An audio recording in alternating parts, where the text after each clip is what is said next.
Mia, looking sad. Why are you sitting alone today? Where is your darling Kalua? Govinda was worried. Perhaps I have lost her. I have seen her footprints going up the hill. That devil must have killed her. Poor Abu Khan was almost in tears. He could not understand why Kalua broke the string and disappeared in the night. He used to give her green, juicy grass and tasty grains. But even then, his only family member had left his house. After some days, Abu Mia bought another goat. This new one was pretty, white as snow, had 2 little horns and a pair of lovely bright red eyes. I will call you Chandni. Caressing her soft fur, he said. One fine morning, his neighbor Govinda appeared. He saw Abu Mia talking to his only family member. Hey Abu Chacha, you look happy and healthy. How's life now? I am the happiest person, Govinda. Chandni has brought new life to me. She loves me a lot, and even I can't live without her. Abu Chacha was beaming with joy. But what are you telling her? I saw you talking with your darling. Oh yes. I was telling her the story of Kalua's sad end at the bloodthirsty teeth of the devil on that hill. Abu Mia replied, but my dear Chandni will never leave me. She is so understanding and happy with me, he added. Govinda said, Abu Chacha, I am delighted to see you like this. I am sure Chandni will accompany you till your last breath. Some years passed. Chandni developed an attraction for the hill.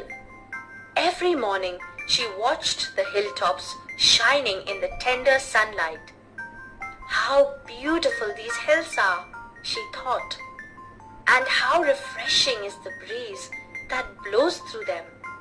I must run across those green fields. She ran towards the hills, but stopped with a jerk. There was a rope around her neck. She hated it the most. Gradually, Chandni stopped eating the green grass and tasty grains. Even she lost interest in Abu Khan's stories. She lost her appetite, grew very thin. She stared moodlessly at the hills, bathing in the sunlight, or playing with the clouds. Abu Khan could sense what was happening to his dear Chandni. He pushed her into a small hut and shut the door. The same night, Chandni made the window her passage for freedom. When Chandni reached the hilltop, the big yellow sun was rising in the horizon. She was overflowing with joy and wonder. The green grass under her feet became golden yellow. The wind sang an endless song of welcome. Chandni felt as if she were meeting her mother after years of separation. How different all this was from Abu Khan's prison house. That day she jumped and played and ate all around. She was on the top of the world. It was the happiest day in Chandni's life. The sun disappeared behind the hills. Soon the darkness covered the grass, the flowers and the trees. The wind stopped blowing. There was stillness all around. An owl hooted from a hole. Chandni felt scared. The full moon rose in the distant sky. In its silver light, Chandni saw 2 bright eyes and sharp teeth moving slowly towards her. The devil was not in a hurry. He knew that this goat was also his food.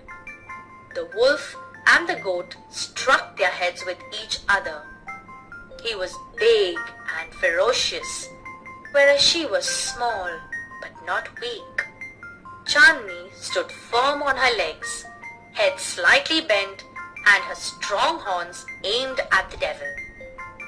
She She looked like a brave soldier ready to fight a cruel enemy.